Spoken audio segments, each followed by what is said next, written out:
I'd like to welcome everyone to the PZA meeting for Tuesday, December 17th, 2024. Could we get a roll call, please? Mr. Featherling? Here. Mr. Miller? Mr. Tholen? Ms. Weber? Mr. Dunniel?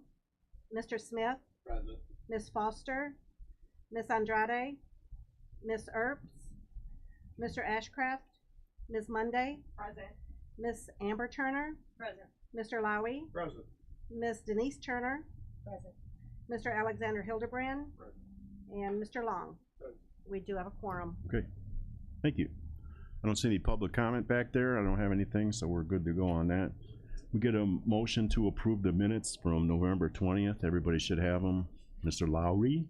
I got it.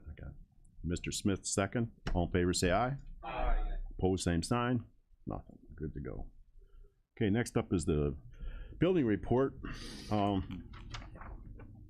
Let's have Dell talk about it, and then we'll make a motion. Okay.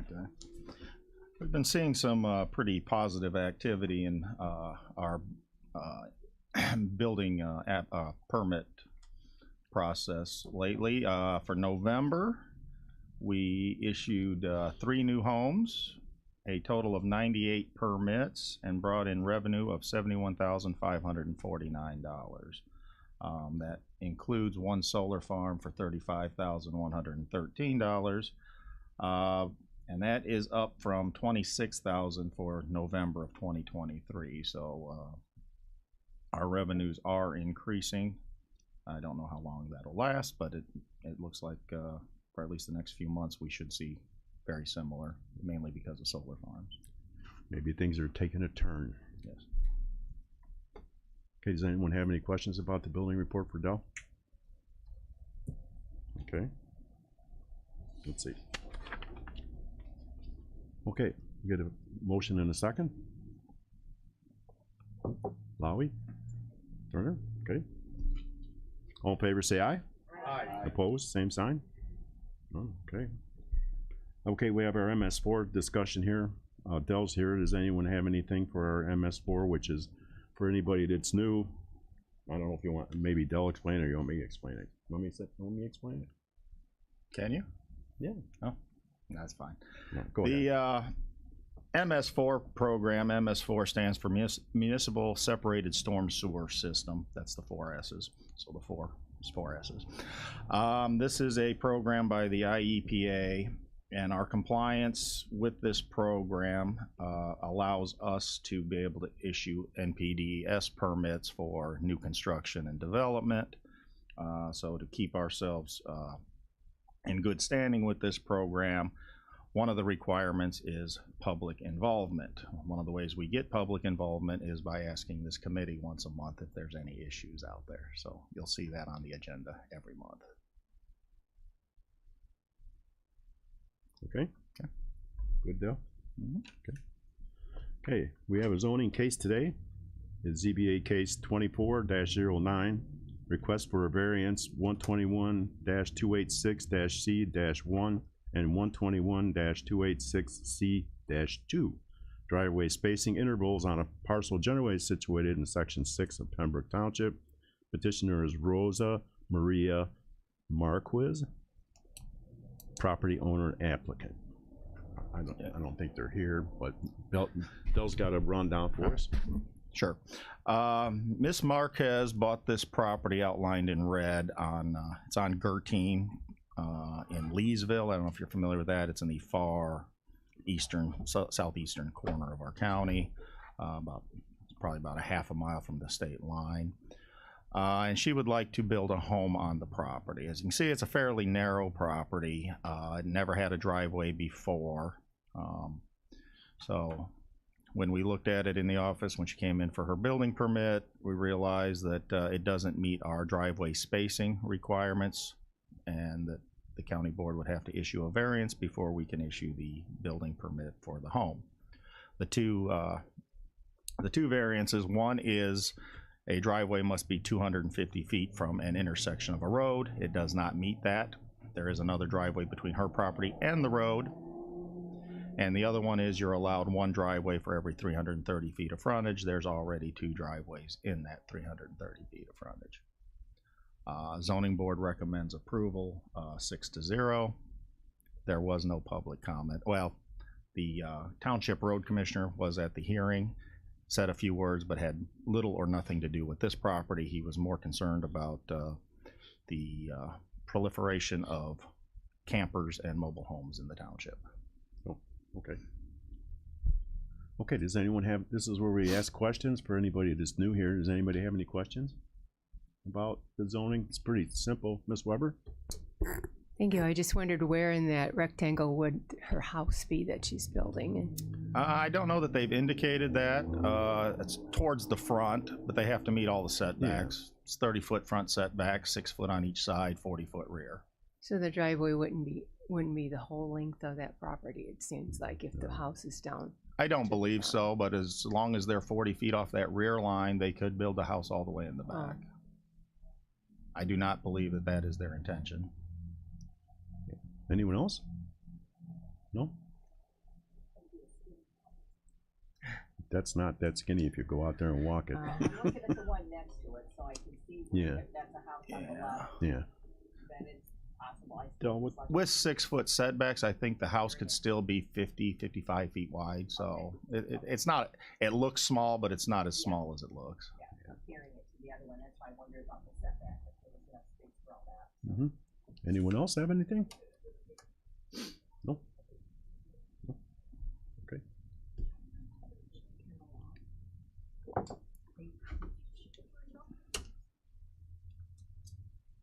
Okay. Kelly used to just slug me in the shoulder. You know how to do it. Okay. So we have to have a motion in a second here. Mr. Lowy again, and Mr. Smith for a second. We get a roll call, or no, all in favor, say aye. Aye. Opposed, same sign. Okay, that's good. Thanks, that was that. Oh, we have Mr. Skimmerhorn here to do a little bit of a slideshow for us. For anybody that's new, a lot of the new people aren't here, but that's okay. They can watch it on YouTube. Del, you ready to all set to go? Yes, I am. So there's a slideshow. I wanted to talk to everyone today. I usually do this at the beginning of each fiscal year when we get new committees and new people on the board. Talk about the zoning process and the role of this committee in that process. So we'll go ahead and get started. Please feel free to ask questions as we go. I find that's easier than waiting until the end. So the zoning process is a 5-part process. The property owner or somebody with interest in the property files an application with our office. Once that application is here, we set a hearing date, and then notices go out into the newspaper and to all surrounding property owners. Part 3, we have a zoning board of appeals public hearing. That's where any and all testimony is given, all evidence is submitted, and the zoning board of appeals will make a recommendation.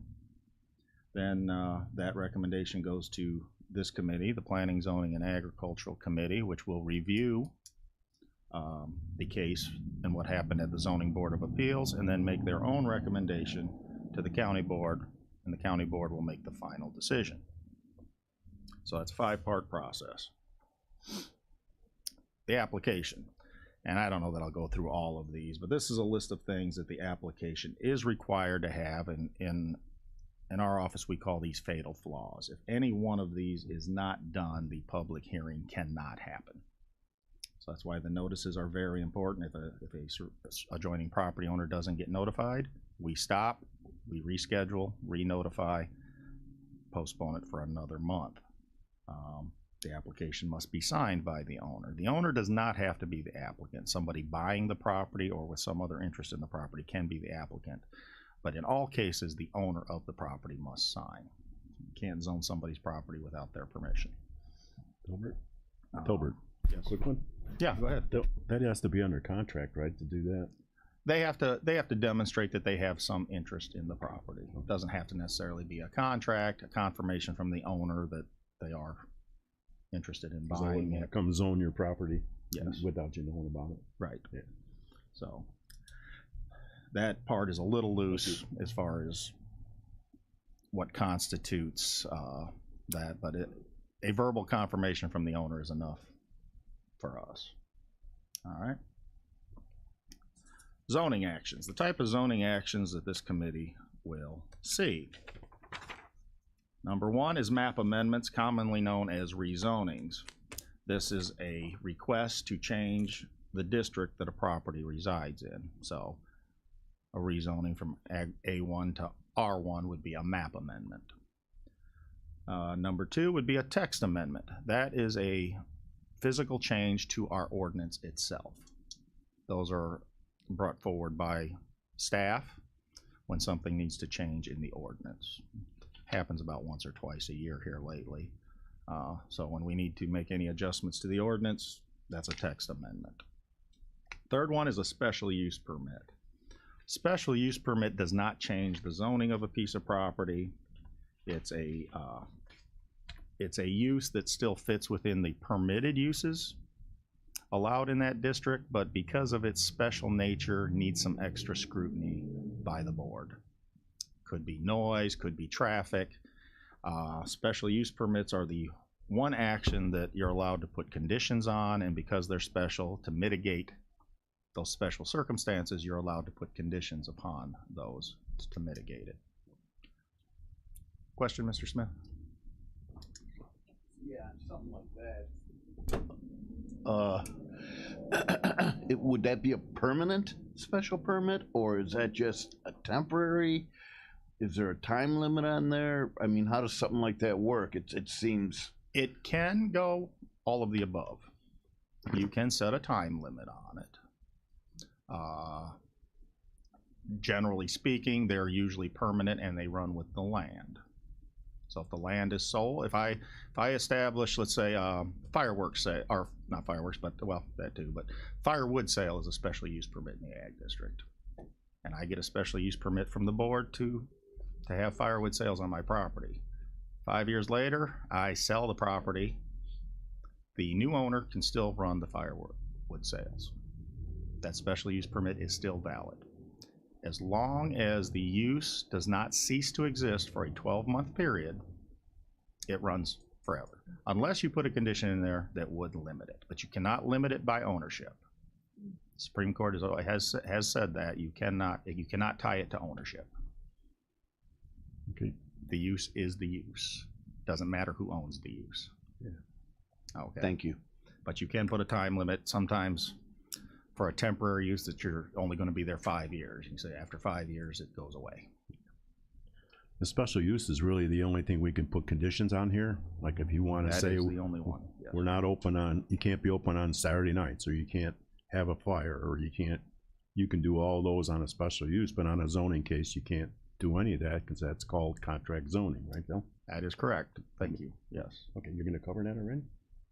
Probably later, but that's okay. That sorry. fit right in. Yeah, That worked out well. Now, just keep in mind that those conditions, like you can't be open on Saturday, you must tie those to a mitigating factor. You can't just be arbitrary because you don't think they ought to be open on Saturday. concerned with traffic. You need a reason. Why? Traffic, noise, stuff like that. Because Saturday night is when the daycare center puts all their kids to sleep, and the noise is not going to, the noise next door from your use is not going to be congruent to that. So you have to tie it together. Can't be arbitrary. Okay. Next up would be a variance. A variance, such as case you just had, is special permission to not follow the ordinance. Okay. For whatever reason, your project cannot meet the letter of the ordinance and you're asking for special relief to get around that. You have to prove your hardship when it comes to a variance. It can't be, again, arbitrary. You must have a specific reason, hardship, as to why you can't meet the law. Now, and that has to do with the property and a situation on the property, and not your own personal life or your financial reasons. Just because it will cost you more to follow the law is not a hardship. Might be a hardship to you, but it is not a hardship in the realm of zoning. An example there would be the lot you just seen. I don't want to talk too much about it because that hasn't been approved by the board yet, but this lot was created 40 years ago. No fault of this person. And frankly, if you don't allow the driveway, that lot will be unbuildable. There's the hardship. Okay. Another type of hardship would be, I want to put my garage in the front yard because I can't put it in the backyard because there's a huge ravine running through my backyard. That's a hardship. When zoning was set up, they realized that there's a lot of uniqueness to real estate and not everything fits in a cookie cutter box, so that's why they allowed the variance portion of the statutes to allow some flexibility there.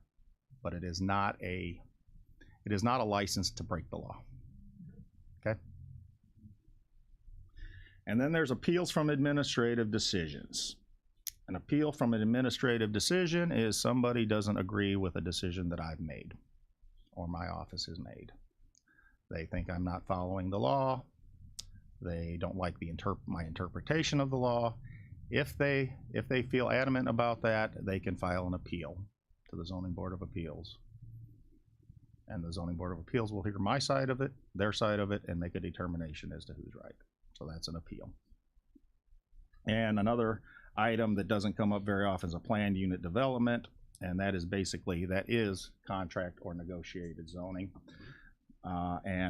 Those in our ordinance are a special use permit, so they would come before you as a special use permit. And all of these actions follow very similar processes. There are a few differences on those. So notices. Everybody needs to know what is going on in their neighborhood. So to provide that, 15 days prior to the public hearing, which is the Zoning Board of Appeals portion of this process, a notice must be published in the newspaper to notify the general public as to what is happening, and everyone whose property would touch on this piece of property that's the subject of the action would have to be notified by certified mail. And we must have those certificates back before we can move forward with the hearing. Any failure in that process and the public hearing does not happen.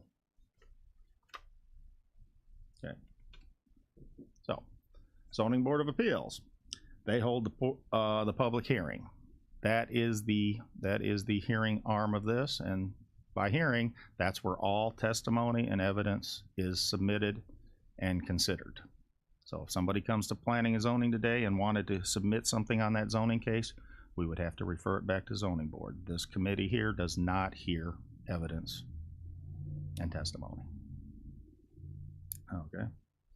Once all of that information is provided and debated, they make a recommendation. So there's a whole hearing process for that. I don't think I'm going to take the time to go through all of that today. Just a few highlights. It only takes one member of the Zoning Board of Appeals to hold the public hearing, because everything is taken by court reporter. Any members who aren't there will have to make their decisions based on the record of the case. It does take 4 members to recommend an action. It's a 7-member board. It takes at least 4 of them with all the same vote to make a recommendation. So if it's a 3-3 split because only 6 showed up, then the case may move forward with no recommendation from the board, because they cannot make a recommendation unless at least 4 of them agree. So I think I put this together for both the zoning board and PZA. So if you want more information on the nuts and bolts of the public hearing process, we can certainly do that. But I think we'll just skip over that for today. Mr. Lowry. Thank you.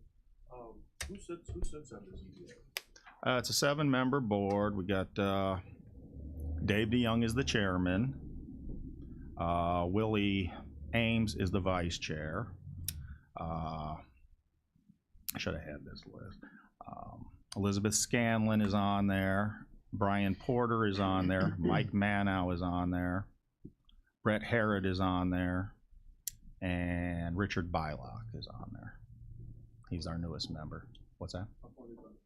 Yes, they are all appointed by the county board. Okay. The makeup of that board is can't have more than one per township. So at the time of their appointment, one of them moves to another township where there's a member, they can still stay on the board. But at the time of their appointment, no other member can be from that township. Okay? Thank you. Mhm. One of the important things that I do want to touch on that will come out of Zoning Board of Appeals, and part of that hearing, is the findings of fact. On each zoning case type, there's a certain number of what they call findings of fact, and those were established by the Supreme Court as well. And those are the facts of that case. In the case of a variance, there's 4 findings. One of those is, what's the hardship? In the case of a rezoning, I believe it's 9. Special use permit is 6. Text amendments are 9 as well. So what those findings are, the Supreme Court determined that, this was back in the 1960s, the findings of fact are also, you may hear called the LaSalle factors. It was the State Bank of LaSalle versus the City of Chicago, landmark case, where the court determined that zoning decisions cannot be arbitrary. They must be based on facts, and the facts at that time, I think there was only 6. The court determined that those factors, they submitted those factors as example of factors that should be considered. Now, over the decades since, though, they have been refined, they've been added to. There's another landmark case in the 70s, also City of Chicago, that further refined them. So the findings of fact are very important. One of the things that the zoning board is going to submit to you on your report, if you have your report from today's case, you'll see that there's a findings of fact report. And in this case, it was a variance, so there's 4 findings there, and you can see what their answer was of how they answered those findings. So if you want to vote against the recommendation of the Zoning Board of Appeals, you must find one of those, at least one of those findings, to not be true, and you must submit your own finding based on the record of what you believe it should be. So if you can't just vote no, you've got to put a little homework in. Okay? So very important with the findings, and this carries through all the way to the county board, that the findings must be met. It only takes one in the one that you don't agree with to get a no vote. To get a yes vote, you must agree with all. And the zoning board does that work for you, so you have to determine, do you agree with them or not? If you don't, then you have to have a reason why. Pretty strong reason why. That being said, there is always a exception to every rule, and the rule is the special use permit. You have different choices with that. When it comes to a special use permit, you only have 2 choices. You either agree with the Zoning Board of Appeals, or you send it back to the Zoning Board of Appeals. You cannot overturn the Zoning Board of Appeals when it comes to a special use permit. And that has been upheld multiple times in the courts. In fact, there's a case going on right now. It's very popular because in most counties, not ours, solar farms are still special use permits. The state statute says you can't deny solar. So when the county board in those counties denies a special use permit for solar, they're getting sued. Yes. And a couple of them, the zoning board recommended approval, the county board still denied it, and they've gotten overturned because of that ruling. So special use permits are different. So if you don't agree with a special use permit, your only option is to send it back to the Zoning Board of Appeals for further consideration. But if it comes back with the same recommendation, you're eventually going to have to move forward with it. Yeah. Okay. So findings of fact, very important. In each category, like I said, variances, it's a hardship. With a rezoning or a map amendment, the most important finding that you're going to consider is, how does this fit our comprehensive plan? So it's important that you know what our comprehensive plan says. How does it fit within our comprehensive plan? Does it? Comprehensive plan. Yes. Does our comprehensive plan agree with this and allow for it? An example of that is property zoned agriculture. Property owner wants to rezone it to commercial. Comprehensive plan says our future plans for that area is commercial. It meets the plan. The plan says no, that's a residential area in the future, then it doesn't meet the plan, should be denied. Okay? Special use permits, again, are different. What you're looking for there is you want to look at the finding of, is this needed in the community, and how will it harm the community? So those are the there's other findings, but those are really the most important for each one of those categories, and probably the ones that will be debated the most. Okay. So. Also, another plug, that's why we need an updated comprehensive plan. Ours was last adopted in 2005. And we'll move on. So, Planning and Zoning Committee, what is your role in this? Your role is to take the reports from the Zoning Board of Appeals, my presentation, and decide whether you agree with them or not. If you do, then you make a recommendation for approval and move it on to the county board. If you do not agree with them, you have two options. You can forward your disagreement on to the county board after you've developed your own findings of fact, or you can send it back to zoning board for further deliberation if you feel that they did not ask all the questions that needed to be asked or got all the answers that they needed. So that is, in general, the role of this committee. This committee's role is not to accept testimony and hear the case. If you don't think enough testimony was heard, you need to send it back. Okay? And the county board is very similar. When it gets to the county board level, the county board can send it back to the zoning board as well. They can disagree with the zoning board at that level. They must make their own findings of fact. And that does happen. It has happened occasionally. Yeah. Yes. Okay.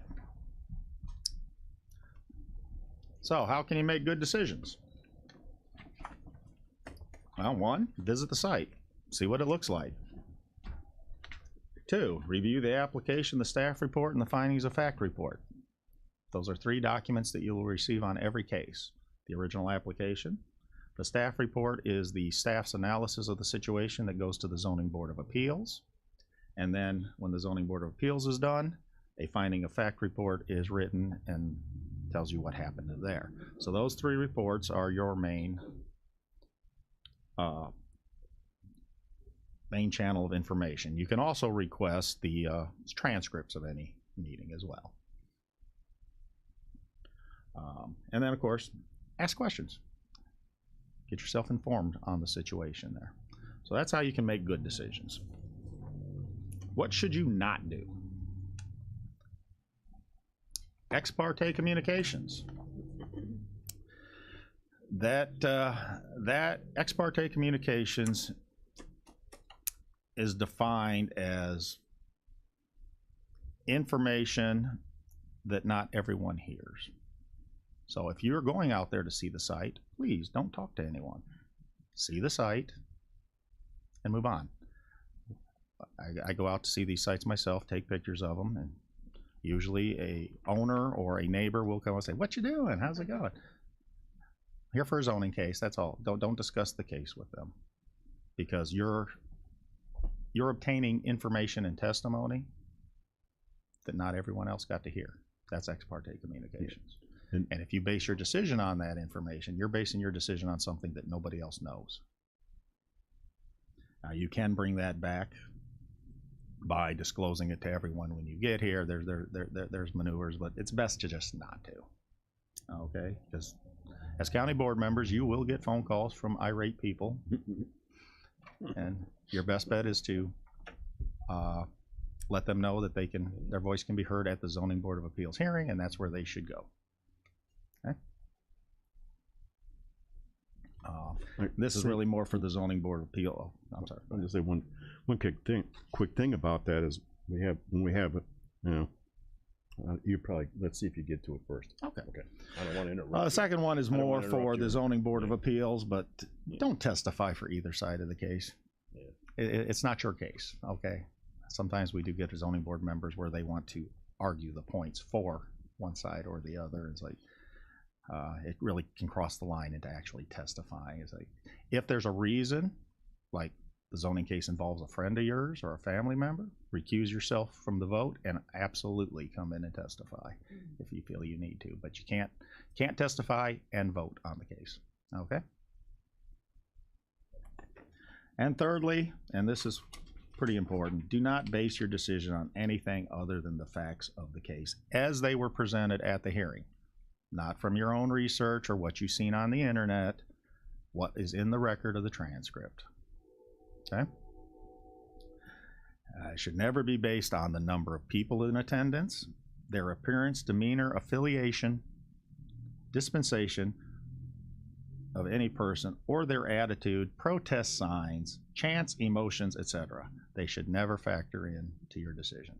Your decision should be on the facts. Just because 50 people show up for the hearing does not make them all right. Okay? So you need to hear the facts and make your decision based on that. Not people who are crying in the audience. Okay?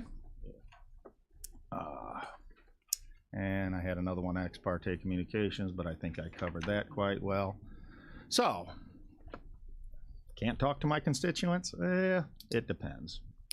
There are two types of actual actions the board will take depending on the request. A legislative action, that's a change of the law. Text amendments and map amendments are legislative actions. And as legislators, the county board should talk to its constituents. Somebody wants to change a law, you should talk to your constituents and see how they feel about that change. So in that case, you can talk to people about those. However, I would still caution that anything that is said, you should bring to the next meeting and let people know what was said. Okay? Then there are quasi-judicial actions. Those are special use permits and variances. Those are not legislative actions. You're not taking a legislative stance on it. In those cases, ex parte communications does play a much larger role. An example of what? A special use permit or a variant or quasi-judicial? Quasi-judicial, an example would be, well, a special use permit. Let's take the firewood sales that I used earlier, an example. Guy wants to start a firewood sales, asks for a special use permit. All the neighbors don't like it because it's gonna attract rats to my neighborhood, whatever the case is. When they contact you, you should tell them to bring it to the hearing. That's where the facts of the case are going to be discussed. That's where the facts need to be. Telling you does no good. You're one person. Everybody should hear their complaint. So that's quasi-judicial. The difference there is it's not a legislative action. It's not a changing of the law. You're asking special permission. And because of that, there are special circumstances. So special use permits and variances, you're asking for permission to do something that's not normally allowable. Legislative is a change of the law, which is the text amendment and the map are both considered law. Okay? Okay. Ms. Mundy? So in all of these situations, really, it's okay to talk to our constituents. No. Okay, so that's The what I'm trying to legislative clarify. one, the legislative ones, it's okay. It's still not a good idea. So if the firewood guy comes to Craig and says, hey, I want to do this, and Craig calls me and says, did you hear about this? And do you want to vote on this, or how should we handle it? And then we involve Ken and say, hey, Ken, what do you think about this? And we can't do that, is what you're saying. Amongst each other, Yes. as long as you're not violating Open Meetings Act, you can. Oh, It's when you're talking to the constituents out the there. people out. Yes. Okay, got you. And even then, you really shouldn't because Right. you haven't heard the case. Correct. But talking amongst ourselves, That is likely okay. I'd refer to John at State's Attorney's Office on some of that Okay. stuff. It is just, as a rule of thumb, it's not a good idea while you have an open case to discuss that case Mhm. outside of the confines of the public meeting. Mhm. Okay. Thank you. When you're on this floor, yeah, discuss. Mm-hmm. If you want to come to the zoning board of appeals hearing, I would only caution you there that if you're going to testify, you may have to recuse your vote later. But if you feel strongly enough about it, it may be worth it, so. Well, Okay. there's kind of a, yes, Mr. Long. So the thing that we have to watch is the testimony, the evidence, those kinds of things happen in the ZBA, not here at PZA. That is correct. So once it's delivered to ZBA, those are the facts that we can consider and not other things that we might know or receive in the meantime. That would be ex parte communications if you knew something that nobody else knew. Correct. Yeah. And if you know something that nobody else knows and you feel it needs to be heard, you should attend the zoning board hearing and say it there. Because they do, what I was gonna say with that was, they do let you, if you get up to that microphone, you can talk to your, in the ZBA, there's no time limits or anything. I mean, you can recommend that they, try to keep a group or whatever representation and don't get repetitive, but I was at some meetings with some things, we had public comment for over an hour. Yeah, we've had them that went 4 hours Yeah. for 3 days Yeah. each, so. So, And I've heard some other nightmares in other counties where they had 36 days of public hearings on some things. and you can call it repetitive, you don't ask them not to be repetitive over and over again, but they still could repeat, you can't make them sit down, so. They get to say what they have to say, whereas at county board, they're only allowed 15 minutes, so. Yes. And why is this important? Well, you need to make your decision on the record because that's what the court's going to make its decision on, should it end up in court. What that record says. Not how you feel, not what you learned on the internet after the public hearing, what the record says. When a zoning case typically goes to the courts because of a lawsuit, the judge is reviewing it for process. Did it follow the right process? And what is on the record, not other extraneous information. So you can't make your decision on that information either. And if it gets to this level, and there's information you think should have been on the record, that's when you send it back to get it on the record. Okay? One nice thing about having Dell is he's at the meetings and he can go over and cover a case and kind of give it a highlight reel instead of us having to sit through a 3-hour meeting or a 2-hour meeting to find out the information we want to know. You'll find that these are very well prepared. Yeah. Yeah, So they're on the ball with that stuff. you can. Absolutely you can, yes. Because there's nothing going to happen at that meeting that is not going to be on the record, which you'll receive a copy of anyway. So, yes. But my only caution to you is we hold them in this room here. As the audience, you'd be sitting back there. Right. So you could be party to other conversations going on back there, whisperings and other things that everybody else wouldn't necessarily hear. And that's not a good thing. Well, no, because now you have information others did not have. Yeah. So better than not. Another thing, you may get things in the mail, letters in the mail with opposition and various things. And frankly, you can't unread something you've already read. And how would you know it's for a zoning case if you didn't read it? When those things happen, bring it to the next meeting. Let everyone know. We'll make copies and distribute it. If everyone knows the information, it's no not longer ex ex parte. parte communications. So we'll make sure that everybody gets a copy of that. Yeah. Okay. Anyone else have any questions so far? No? No? Okay, Dale. All right. Our goal is for you guys to make good decisions and to keep us out of the courthouse. So Keep us out of the courthouse. That was the key. all right, that's all I have on that. Any other questions? No? Okay, now we're gonna ask, okay, go ahead. This information also Here, is- Mike. You talk about your mic. Oh, yeah. You get used to You're it. right there. I know. But they can't hear on Is- YouTube if you don't use the microphone. Is this information also in that book that I got? I mean, I got this big book and I'm just trying to read it. Is all this What, information? I I don't green one? wanted to refer back. The yeah, big green one? the big green one. I don't know Or is which that just the county Well, board? that's county board rules. I don't know if it pertains much to the zoning. I started reading some of it, but obviously I haven't finished the whole thing. So. I mean, it's available in a lot of different formats all over the place. I will send out this PowerPoint to all of you Oh, that after would the be good, meeting. 'cause I I didn't didn't. take good notes. I found that if I do it before time, people read it and then it's a boring presentation. So I didn't want to ruin my thunder there. So you're not going to pass the quiz? Not without a cheat sheet. And I can tell you also, if you have any questions, my door is always open. Come in, You talk can to call. me, Ask them questions, and we will whatever you get got. we'll get you the answer you need. Very information oriented in the zoning board department, zoning, planning, and building departments. Very, particular about things. Yeah. The little nooks and cranny, nuts and bolts. Mr. Craig. So my own experience was that I did not know much about this when I got to county board a few years ago. And I did go to Delbert and I said, teach me what I need to know. And he's very good at that. So if you have questions in your mind, go visit him and I'm sure he can help you understand it better. Yep. If we don't know the answer, we'll find you one. Okay. Miss Mundy looked like you had a question. No, not necessarily a question, but just a cute little side note here is when my girls became teenagers, as they left the house every night, I did say, make good decisions. Just what Delbert told us. I just was having flashbacks for a moment there. Yeah. But what I didn't say was to keep us out of the courthouse, which maybe I should have said, but I believe I added that to my teenagers when I gave Did you? when I gave them that speech. Yeah. That doesn't work. with Keep boys. me out of the courthouse. Yeah.